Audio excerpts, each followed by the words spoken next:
आपका। और बड़ी खबर इस वक्त बिहार से, और हैरान करने वाली वह तस्वीर भी। दरअसल बिहार में शिक्षा विभाग के अधिकारी के घर पर छापा पड़ा और छापेमारी करने वाले अधिकारियों के भी होश उड़ गए जब उन्होंने देखा कि बेड जो है, बिस्तर जिस पर सोते हैं लोग, उस बिस्तर पर नोटों की गड्डियां भरी हुई थी। तस्वीरें जरा देखिए, नोटों की गड्डियों से ये भरा हुआ बेड। नोट गिनने के लिए मशीन मंगानी पड़ी। बेतिया में डीईओ, डिस्ट्रिक्ट एजुकेशन ऑफिसर जिसे कहते हैं, जिला शिक्षा पदाधिकारी रजनीकांत नाम है, इनके घर विजिलेंस का छापा पड़ा और बरामद नकदी की कुल रकम का अभी तक खुलासा नहीं हुआ है। गिनती जारी है। नोट गिनने की मशीनें मंगाई गई, एक नहीं कई मशीनें मंगाई गई हैं। और समझिए कि जो बिस्तर पर हम आप अमूमन सोते हैं घर में, उस बिस्तर को दरअसल नोटों का बिस्तर बना दिया गया था। और बंडल देखिए, 500 से लेकर 100 सभी तरह की नोटों की गड्डियां, नोटों के बंडल, और ये पूरा बेड जो है नोटों की गड्डियों से भरा हुआ। बिहार के बेतिया में आप समझिए, धन कुबेर जो अधिकारी हैं, काला धन का जो कुबेर है वो मिला है। और ये सीधे सीधे ये तस्वीर बता रही है कि करप्शन की काली कमाई की कहानी, ये करप्शन की काली कमाई है। क्योंकि जिला शिक्षा पदाधिकारी की हैसियत से इतनी ज़्यादा पैसे कैसे इकट्ठा ये करते रहे और कहां इन्होंने घोटाला किया, ये देखना होगा। लेकिन अब देखिए, 2 तस्वीरों के जरिए समझिए इस पूरी कहानी को। हाथ में नोट गिनने वाली मशीन है पुलिस के जवान के हाथ में, और वो आवास के अंदर जा रहा है। यही वो जिला शिक्षा पदाधिकारी रजनीकांत जिसके घर में नोटों की गड्डियां बरामद हुई है, बेड नोटों की गड्डियों से भरे मिले, और अब नोट गिनने के लिए मशीन मंगानी पड़ी। रितेश हमारे साथ जुड़े हुए हैं। रितेश, ये नोटों की जो गड्डियां दिख रही है, नोटों के जो बंडल दिख रहे हैं, ये कितना होगा, कितनी रकम होगी? क्या अभी कुछ पता चल पाया या अभी भी गिनती जारी है? तो अभी गिनती जारी है और आपको जानकर हैरानी होगी कि शुरुआती दौर में ही करोड़ों रुपए मिल चुके हैं। आप इसी से अंदाजा लगा लीजिए कि दो जो नोट गिनने वाली मशीन है उसे बैंक से मंगाया गया है और स्पेशल विजिलेंस यूनिट की टीम यानी एसबीयू की टीम वहां पर लगातार इनकी संपत्तियों को खंगाल रही है।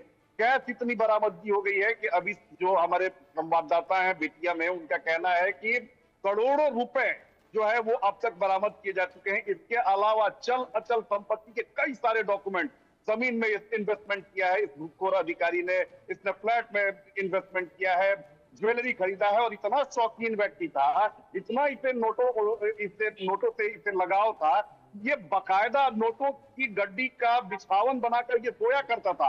आप इसी बात से अंदाजा लगा सकते हैं कि ये किस मानसिकता का व्यक्ति है और ये कितना घूसखोर है। और यही देखिए, सबसे बड़ी बात है कि ये एक छोटा सा अधिकारी है, ये जिला शिक्षा पदाधिकारी है जिसके पास अरबों की संपत्ति अगर बरामद होती है तो जाहिर सी बात है कि जो बड़े अधिकारी हैं उनकी बगैर सहपरस्ती ये इतना बड़ा साम्राज्य नहीं खड़ा कर सकता था। और देखिए कि अक्सर बिहार से हम आपको खबरें भेजते हैं कि स्कूल में सरकार जो है वो दावा तो करती है कि हम स्मार्ट क्लासेस दे रहे हैं, हम स्मार्ट बिल्डिंग दे रहे हैं, लेकिन धरातल पर क्या स्थिति है? बच्चे आज भी जमीन पर बैठकर पढ़ाई करते हैं, बोरा लेकर स्कूल जाते हैं, एमडीएम में घोटाला है, कंप्यूटर जो है वो ऑन पेपर खरीद लिए जाते हैं, स्कूल में आज तक कंप्यूटर नहीं दिखा। तो ये सारी जो चीजें हो रही हैं वो ऐसे ही जो घूसखोर अधिकारी हैं वो बच्चों का जो हक है वो डकार जाते हैं, और जिन लोगों को जिम्मेदारी दी गई है ऐसे घूसखोर अधिकारियों पर नकेल कसने के लिए, उनकी तरफ से कोई मॉनिटरिंग नहीं होती है। और ऐसा नहीं है कि ये इतनी बड़ी रकम इसने उगाही कर ली है, अरबपति बन गया घूस के पैसे से, बच्चों की हकमारी की, उसने उनके हक को डकार लिया। ये सारी चीजें जो है बड़े अधिकारियों को भी पता होंगी, लेकिन सभी ने आंखें मूंद रखी हैं। और आंखें मूंद रखने का सबसे बड़ा कारण ये है कि सभी जो है एक दूसरे से जुड़े हुए हैं, सभी को रकम पहुंचती है, लिहाजा कोई किसी पर सवाल नहीं उठाता है। लेकिन इनकी शिकायत जो ये घूसखोर अधिकारी है रजनीकांत, इसकी शिकायत लगातार हो रही थी, लगातार इसकी शिकायत आ रही थी, और फिर मामला पहुंचा स्पेशल विजिलेंस यूनिट के पास।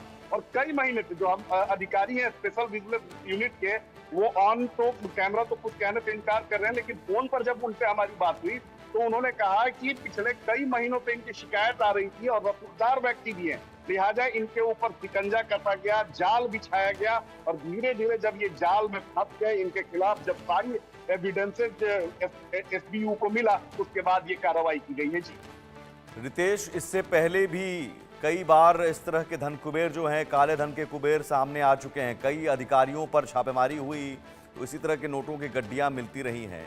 बिहार जैसे गरीब राज्य में, जहां गरीबी दर सबसे ज़्यादा है, जहां पर ये माना जाता है कि आज भी समस्याएं बहुत हैं, आज भी मांग की जाती है कि बिहार को गरीबी से उबारना है तो विशेष राज्य का दर्जा देना होगा, उस बिहार में आखिर इतने नोट कहां से आ जाते हैं? ये जाहिर है ये आम आदमी के टैक्स के पैसे हैं, जो योजनाओं के लिए पैसे लिए गए, जिससे शिक्षा या फिर लोगों के बच्चों की शिक्षा पर खर्च होना था, बेंच डेस्क पर खर्च होना था। सवाल है कि ये इकोसिस्टम बना हुआ है?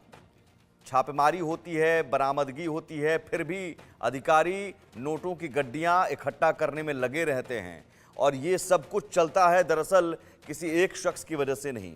इससे पहले भी मुजफ्फरपुर में बाकायदा एक अधिकारी पकड़ा गया था, गाड़ी से रकम बरामद हुई और छूट भी जाता है, फिर उस पर कोई कार्रवाई भी नहीं होती।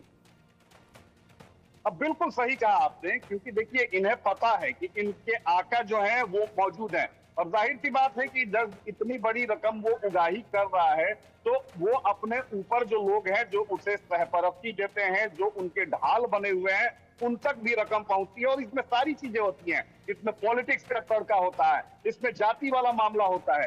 तभी तो आप देखिए कि एक अदना सा ये शिक्षा पदाधिकारी है, कई सारे लोग इसके ऊपर हैं, एक अदना सा अगर शिक्षा पदाधिकारी अरबों की संपत्ति अर्जित कर बैठा हुआ है तो आप अंदाजा लगा सकते हैं कि बाकी जगहों पर क्या स्थिति है। और ये कोई पहली घटना नहीं है, कई खबरों को हमने दिखाया है। सुमित, आपने भी उन खबरों को पढ़ा है, आपने देखा होगा कि 10-10 रुपए, मैं तो जानकर हैरान रह गया, एक बार ऐसे ही एसबीयू का छापा पड़ा था, एक इतना भ्रष्ट था अधिकारी कि उसने 10 रुपए भी बाकायदा घूस में लिया था और सोने के पेन पे लिखने का वो शौकीन था। तो बिहार में अधिकारियों को पता है कि वो भ्रष्टाचार करेंगे, उन्हें रोकने वाला, उन्हें टोकने वाला कोई नहीं है, क्योंकि उन्हें बचाने के लिए ऊपर लोग बैठे हुए हैं, जिसमें जाति का भी तड़का है, जाति का भी मामला है, जिसमें राजनीति का भी तड़का है, क्षेत्र का भी तड़का है। लिहाजा उन्हें बखूबी पता है कि मैं इस तरह से भ्रष्टाचार करूंगा। बिहार जैसे गरीब राज्य में नोटों की इन गड्डियों को, और वो भी बिछावन बनाकर, बिस्तर बनाकर नोटों की गड्डियों को सोने वाले अधिकारी भी हैं और कई ऐसे लोग, आम जनता हैं, जिन्हें शायद 2 वक्त की रोटी भी नसीब ना हो। ये बिहार की स्थिति है। बहुत शुक्रिया रितेश तमाम जानकारी के लिए। चलिए आगे बढ़ते हैं और